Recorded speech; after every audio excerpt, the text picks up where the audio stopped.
Pila the Apple snail. ठीक है, दिखने में आपको डायग्राम में दिख रहा है बिल्कुल एप्पल जैसा दिखता है, इसलिए हम पाइला को बोलते हैं the Apple snail.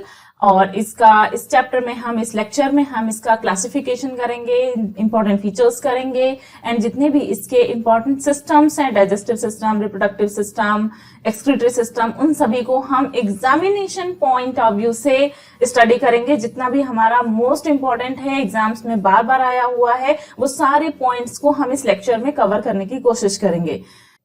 So let's begin the lecture. Welcome to Biological Adda. Myself Kalpana Mishra. And अगर आप मेरे चैनल पे न्यू हैं तो प्लीज चैनल को सब्सक्राइब कर लीजिए, बेल आइकन हिट कर लीजिए ताकि आपको अपकमिंग वीडियोस के नोटिफिकेशंस मिलते रहें। एंड अगर आपको लेक्चर अच्छा लगता है तो at the end hit the like button and comment below in the comment section. Start with the classification. Classification में इसका फाइलम क्या है? मोलस्का, जिसके हमने जनरल फीचर्स प्रीवियस लेक्चर में अभी कर लिए हैं। ठीक है, तो फाइलम मोलस्का का मेंबर है पाइला और इसका क्लास है Gastropoda. This is very important class, ये मैंने प्रीवियस लेक्चर में भी बताया था कि ये बहुत इंपॉर्टेंट क्लास है, यूनिवॉल्व है। ठीक है, इसका जो कैरेक्टरिस्टिक फीचर है यूनिवॉल्व है और इसमें सबसे ज्यादा मेंबर्स होते हैं। और इसका सब क्लास उससे भी ज्यादा इंपॉर्टेंट है, इसके क्लास से भी ज्यादा इंपॉर्टेंट क्या है? इसका सब क्लास। इसका सब क्लास क्या है? प्रोसोब्रैंकिएटा और प्रोसोब्रैंकिया। ठीक है, एग्जामिनेशन में मोस्टली आपका ऑप्शन जो होता है वो प्रोसोब्रैंकिया होता है। ये कई बार आपके एग्जाम में पूछा गया क्वेश्चन है। या अगर ये ऑप्शन नहीं मिलता है, प्रोसोब्रैंकिया नहीं लिखा हुआ है, तो लिखा होगा सीनोगैस्ट्रोपोडा। ठीक है, नेक्स्ट ऑर्डर है इसका मेसोगैस्ट्रोपोडा, genus Pila globosa. Clear? Important features देखते हैं। ये कहाँ मिलता है? ये लार्ज साइज का होता है, घोंघा घोंघी, हिंदी में इसे घोंघा बोलते हैं। आपने देखा भी होगा किसी पैडी फील्ड के आसपास जो चावल या धान के खेत होते हैं उनके आसपास ये रेंगते हुए दिख जाते हैं, या फिर पॉन्ड गांव में जो तालाब होते हैं उनके आसपास भी बहुत ज्यादा ये देखने को मिल जाते हैं। एम्फीबियंस होते हैं, यानी वाटर के साथ साथ ये लैंड पर भी रहते हैं। ठीक है, एम्फीबियंस हैं। फ्रेश वाटर में रहते हैं, जो नॉर्मली पैडी फील्ड में पानी भरा रहता है वो, या स्विमिंग पूल में, या नॉर्मल जो गांव में ताल होते हैं, तालाब होते हैं, उनमें जो पानी होता है ये उसमें होते हैं। ठीक है, रिवर के वाटर में होते हैं, बट ये भरे हुए पानी में ज्यादा आसानी से मिलते हैं। लेक्स में भी होते हैं। और ये क्या खाते हैं? ये खाते हैं एक्वेटिक प्लांट्स होते हैं, लीव्स रहती हैं, उन सबको खाते हैं, बट इनका जो फेवरेट फूड होता है वो है पिस्टिया एंड वेलिसिनेरिया। ठीक है, और ये यूनिवॉल्व होते हैं। यूनिवॉल्व यहाँ पे समझो कि इसमें जो ये कवच होता है, शेल होता है, इसमें सिर्फ एक ओपनिंग होती है, एक जगह से ओपन होता है और वहीं से एनिमल बाहर आता है ये। ठीक है, एक ही वॉल्व होता है। और इसके अपोजिट हम दूसरा मेंबर पढ़ेंगे अभी नेक्स्ट लेक्चर में, यूनियो, जो बाईवाल्विया का मेंबर है, जो बाईवॉल्व होता है, उसमें दो वॉल्व होते हैं, दो कपाट होते हैं, इस तरह से खुलता है ना। आपने देखा होगा सीपी, जो जिससे मोती मिलता है आपको कई सारी मूवीज में और सभी जगह दिखाते हैं ना, इस तरह से खुलता हुआ। ये वॉल्व और ये वॉल्व, दो वॉल्व हो गए बाईवाल्विया, और इसमें एक ही वॉल्व होता है, इसलिए ये यूनिवॉल्व का मेंबर है। इसका कलर होता है लेमन और ब्राउन कलर्ड। क्लियर? नेक्स्ट है जिसकी बॉडी होती है वो कैसी होती है? सॉफ्ट एंड स्लाइमी बॉडी होती है, जिसे हम विसरल मॉस बोलते हैं। और इसका एक कैरेक्टरिस्टिक फीचर है क्वाइलिंग। एम्ब्रियोनिक स्टेज से जब डेवलपमेंट होता है, डेवलपमेंट के स्टेज में इसमें टॉर्सन होता है, ट्विस्टिंग होती है। इसकी जो बॉडी होती है 180 डिग्री पे घूम जाती है। ठीक है, तो इसी प्रोसेस को बोलते हैं टॉर्सन, जो कि इसका एक कैरेक्टरिस्टिक फीचर है। इसको इंपॉर्टेंट नोट कर लो। And enclosed in similarly coiled calcareous shell. इसका कैल्केरियस शेल भी कैसे दिख रहा है आपको? क्वाइल्ड है ना, इस तरह से उस पे क्वाइलिंग है, ये इसका शेल है ना, ऐसा होता है। यहाँ पे ये ओपनिंग बनी रहती है, ओपरकुलम होता है। ठीक है, तो ये इस तरह से ट्विस्टेड है, कैल्केरियस सेल भी ट्विस्टेड होता है, इसमें 6.5 ट्विस्टिंग होती हैं। एंड नेक्स्ट है द लार्ज ओवल अपर्चर और mouth of the shell can be tightly closed by a thick plate like operculum attached to the foot. ये मैंने बनाया था यहाँ पे अभी ओपरकुलम, डायग्राम में भी आपने ऊपर देख लिया ओपरकुलम को।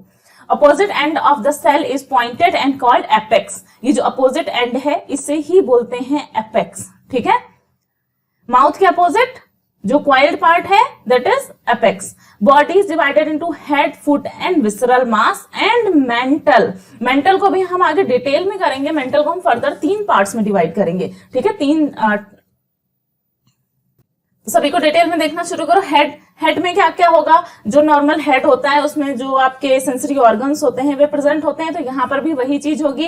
कॉन्ट्रैक्टाइल टेंटिकल्स प्रेजेंट होंगे, आईज होंगी, माउथ होगा, एंड ये कहां पर प्रेजेंट होता है, lies on the upper side, ठीक है, ऊपर की तरफ प्रेजेंट होता है हेड। नेक्स्ट है फुट। फुट क्या होता है, फुट चलने के लिए काम आता है। कैसे चलता है, आपने इसका देखा भी है घोंगा को चलते हुए, कितना स्लो स्लो क्रीप करते हुए, रेंगते हुए चलता है। तो फुट जो होते हैं वो मस्कुलर होते हैं, फ्लैट होते हैं और क्रीपिंग में हेल्प करते हैं, ठीक है, रेंगने में इसको हेल्प करते हैं। नेक्स्ट है विसरल मास। विसरल मास के अंदर जो इसके जितने भी बॉडी पार्ट्स हैं वे सारे प्रेजेंट होते हैं, ठीक है। Consist of main organs of the body, it is spirally coiled and covered by mental, और ये मेंटल ही होती है जो शेल को सिक्रीट करने का काम करती है। और मेंटल को और क्या बोलते हैं, पैलियम, ठीक है। और ये कैसी होती है, मोनोपेक्टिनेट होती है, कॉम्ब लाइक होती है, ठीक है। मोनोपेक्टिनेट मतलब इसका स्ट्रक्चर कुछ ऐसा होगा, ठीक है। कंघा, घर में जो बाल खींचने के लिए आप कंघा यूज करते हो ना, वैसा दिखता है, कॉम्ब लाइक होता है। अब हम कुछ और चीजों की बात कर लेते हैं, देन हम सेल के लेयर्स की बात करेंगे, ठीक है। नेक्स्ट पॉइंट है body is divided into head, foot, visceral mass and mental, ठीक है। बॉडी किसमें डिवाइडेड है, उसमें हेड है, फुट है, विसरल मास है एंड मेंटल है। मेंटल जो कि सिक्रीट करती है शेल को, कैलकेरियस सेल को सिक्रीट करने का काम करती है। अब एक एक करके हम देख लेते हैं हेड पे क्या प्रेजेंट है, फुट एंड विसरल मास को। हेड सबसे आगे की साइड होता है एंड इस पे कॉन्ट्रैक्टाइल टेंटिकल्स प्रेजेंट होते हैं। किसी भी हेड पे क्या प्रेजेंट होता है, हेड पे जितने भी सेंसरी ऑर्गन्स होते हैं वे सारे प्रेजेंट होते हैं। तो यहाँ भी कॉन्ट्रैक्टाइल टेंटिकल प्रेजेंट होते हैं। A pair of eyes present होती है, इन आईज का स्पेशल नाम है जो हम अभी आगे देखेंगे। माउथ प्रेजेंट होता है। फुट चलने का काम करते हैं। घोंगा कैसे चलता है, धीरे धीरे रेंगता हुआ चलता है, तो क्रीपिंग में हेल्प करता है। मस्कुलर होता है इसका फुट एंड फ्लैट होता है। विसरल मास के अंदर जितने भी बॉडी ऑर्गन्स होते हैं वे सारे प्रेजेंट होते हैं, जितने भी मेन ऑर्गन्स हैं वो इसमें प्रेजेंट होते हैं। And it is spirally coiled and covered by mental और पैलियम। मेंटल को ही क्या बोलते हैं, पैलियम। एंड इट इज मोनोपेक्टिनेट और कॉम्ब लाइक। मोनोपेक्टिनेट क्या होता है, ये इसका शेप होगा, ठीक है। एक साइड इसमें इस तरह से कुछ उभार निकले हुए होंगे, यानी जो घर में बाल खींचने के लिए जो कंघा आप यूज करते हो ना, उसके जैसा ये दिखेगा, कॉम्ब लाइक दिखेगा, मोनोपेक्टिनेट। इसके अपोजिट होता है बाइपेक्टिनेट, जिसमें दोनों साइड फेदर लाइक होता है, ठीक है। तो ये मोनोपेक्टिनेट है। नेक्स्ट है रेस्पिरेशन। रेस्पिरेटरी सिस्टम क्या होता है इसमें, ये एम्फीबियस है, तो रेस्पिरेटरी सिस्टम इसमें दोनों ही होंगे। ये लैंड पर भी रेस्पिरेशन करेगा एंड वाटर में भी। तो वाटर के लिए इसमें अलग सिस्टम होगा और लैंड के लिए अलग होगा। देखो फर्स्ट सिस्टम क्या है, वाटर के लिए गिल्स इसमें प्रेजेंट होते हैं। गिल्स को यहाँ पे क्या बोलते हैं, टिनिडियम। क्लियर, ये वर्ड इंपॉर्टेंट है, टिनिडियम। गिल्स नहीं लिखा होगा आपके ऑप्शन में, टिनिडियम ही लिखा होगा। दूसरा पल्मोनरी सैक होता है। क्लियर, सेक्सेस सेपरेट होते हैं, यानी कि डायोसियस होता है, मेल एंड फीमेल दोनों अलग अलग होते हैं। जो मेल होता है वो साइज में छोटा होता है, फीमेल साइज में थोड़ी बड़ी होती है, यानी सेक्सुअल डायमॉर्फिज्म भी होता है यहाँ पर। अब नेक्स्ट बात करते हैं सेल की। जो इसके ऊपर, बॉडी के ऊपर कैलकेरियस सेल प्रेजेंट होता है और जो इसके विसरल मास को प्रोटेक्ट करने का काम करता है, उसमें 3 लेयर्स होती हैं। कौन कौन सी 3 लेयर होती हैं, पेरियोस्ट्रैकम सबसे आउटर मोस्ट लेयर होती है, सबसे बाहर होती है, और ये किसकी बनी होती है, कॉन्क्योलाइन की, ठीक है। ये इंपॉर्टेंट है। इसमें वैसे मैक्सिमम पॉइंट्स जो है इंपॉर्टेंट ही हैं, कोई मैंने बहुत लेंदी लेक्चर बनाने की कोशिश नहीं की है। नेक्स्ट है सेकंड लेयर ऑस्ट्रैकम, जो मिडिल लेयर है, CaCO3 की बनी हुई होती है। नेक्स्ट है हाइपोस्ट्रैकम, नाम से क्लियर, हाइपो जो दबा हुआ हो, यानी कि जो सबसे नीचे होगा, सबसे अंदर होगा, वो हाइपोस्ट्रैकम है। इसी को नेक्रियस लेयर भी बोलते हैं और इसे मदर ऑफ पर्ल्स भी बोलते हैं, क्योंकि जो नेक्रियस लेयर होती है, हाइपोस्ट्रैकम होता है, यही पर्ल्स को जनरेट करने का काम करता है, पर्ल्स को प्रोड्यूस करने का काम करता है। नेक्स्ट है visceral mass, soft and grey या डार्क ब्राउन कलर का होता है, और इसमें होता है टॉर्सन। अभी ट्विस्टिंग मैंने बताया स्टार्टिंग में ही आपको। मेंटल कैविटी, जो इसकी बॉडी में, जो इसके विसरल मास के चारों ओर मेंटल होता है, उस मेंटल कैविटी के अंदर ही रेस्पिरेटरी सिस्टम होता है, रेस्पिरेशन के लिए सिस्टम होता है, और ये दो टाइप का होता है। अभी मैंने बताया गिल्स होते हैं एंड पल्मोनरी सैक होता है। तो यहाँ पर हम दोनों को स्टडी करेंगे। एक ब्रोंकियल चैम्बर होगा राइट साइड में, जो कि वाटर में रेस्पिरेशन के लिए रिस्पॉन्सिबल होगा, यानी कि यहाँ पे टिनिडियम प्रेजेंट होगा। दूसरा पल्मोनरी सैक है जो लेफ्ट साइड में होगा, और वो टेरेस्ट्रियल कंडीशन में या जब लैंड पर होता है घोंघा तब ये काम करता है। तो both chamber play important role in respiration. यहाँ पे पल्मोनरी सैक में लेफ्ट साइड में जो प्रेजेंट है एयर में रेस्पिरेशन के लिए रिस्पॉन्सिबल है। इसके लिए एक और पॉइंट है ऑस्फ्रिडियम, ये भी बहुत इंपॉर्टेंट है, ये कई एग्जामिनेशन में पूछा गया है। ऑस्फ्रिडियम का क्वेश्चन मैंने जो यहाँ पे डाला है वो मैंने डाला है, ये BHU के एक एग्जाम में पूछा गया हुआ था। इसके अलावा TGT PGT में तो आया ही है, ठीक है। तो ये भी बहुत बहुत इंपॉर्टेंट है ऑस्फ्रिडियम।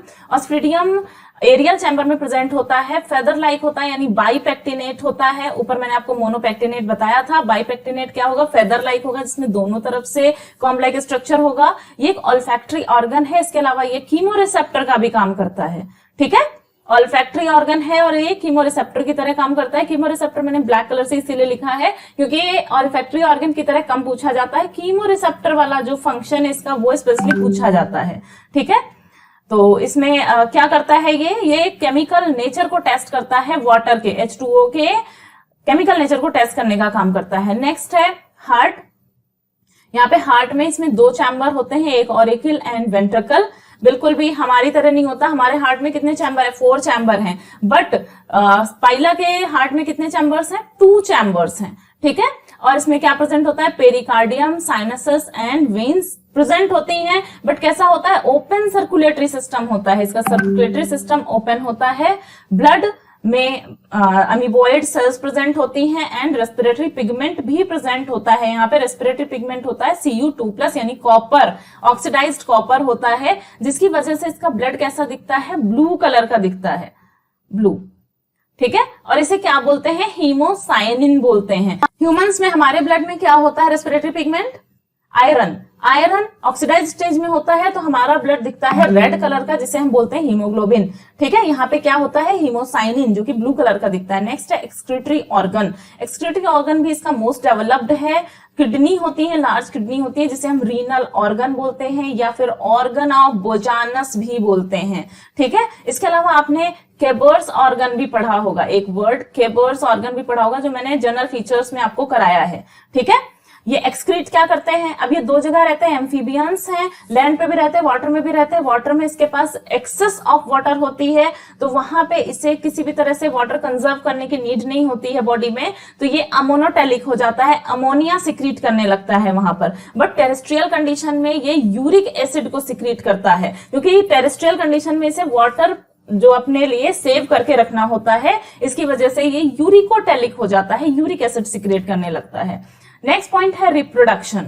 रिप्रोडक्शन अभी मैंने बताया सेक्सेस सेपरेट होते हैं, सेक्सुअल डायमॉर्फिज्म भी होती है, मेल एंड फीमेल सेपरेट होते हैं, डायसियस होता है, male have smaller shell than female, ठीक है।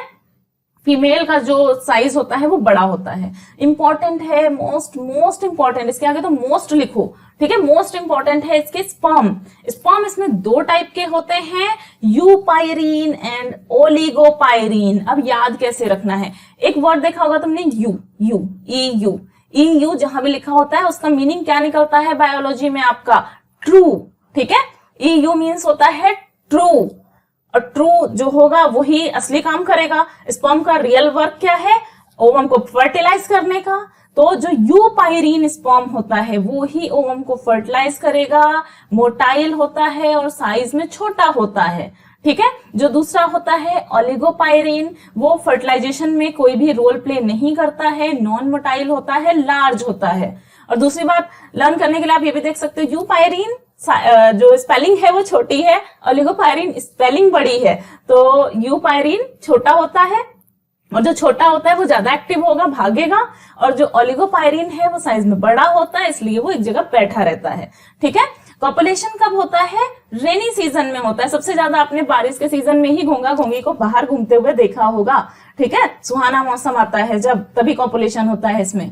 और ड्यूरिंग डेवलपमेंट इसमें क्या होता है, टॉर्सन होता है। 2-3 बार ये वर्ड आ गया, अब एक्सप्लेन करने की नीड नहीं है आपको, है ना। नेक्स्ट पेज पे डायग्राम है इसका, डायग्राम एक बार देखना चाहो तो इसे मैं साइज में छोटा करती हूँ, 1 मिनट। हाँ, अभी आप डायग्राम को देखो इसके, ठीक है। तो इस डायग्राम को एक बार देख लो। ये घोंघे का डायग्राम है, पाइला का डायग्राम है, या द एप्पल स्नेल का डायग्राम है। ये ओपर्कुलम है नीचे की तरफ, जहां से ये बाहर की तरफ निकलता है और रेनी सीजन में चलता हुआ आपको दिखता होगा, और ये इसके ऊपर टंगा सा रहता है, हमने देखा है जो स्ट्रक्चर, ठीक है। लाइन ऑफ ग्रोथ है। ये वर्ड कितने होते हैं, बॉडी वर्ल्स हैं। बॉडी वर्ल्स कितने होते हैं, अराउंड 6.5 बॉडी वर्ल्स होते हैं, और ओपर्कुलम ही इसकी एकमात्र ओपनिंग है, इसलिए इसे यूनिवाल्विया बोलते हैं। क्लियर। ये इसके अपोजिट एपेक्स है। तो अगर आपको लेक्चर अच्छे लग रहे हैं तो please like, share and subscribe my channel. And अगर आपको कोई भी डाउट होता है तो उस केस में आप कमेंट बॉक्स में मुझसे क्वेश्चन भी पूछ सकते हैं। I will definitely answer you.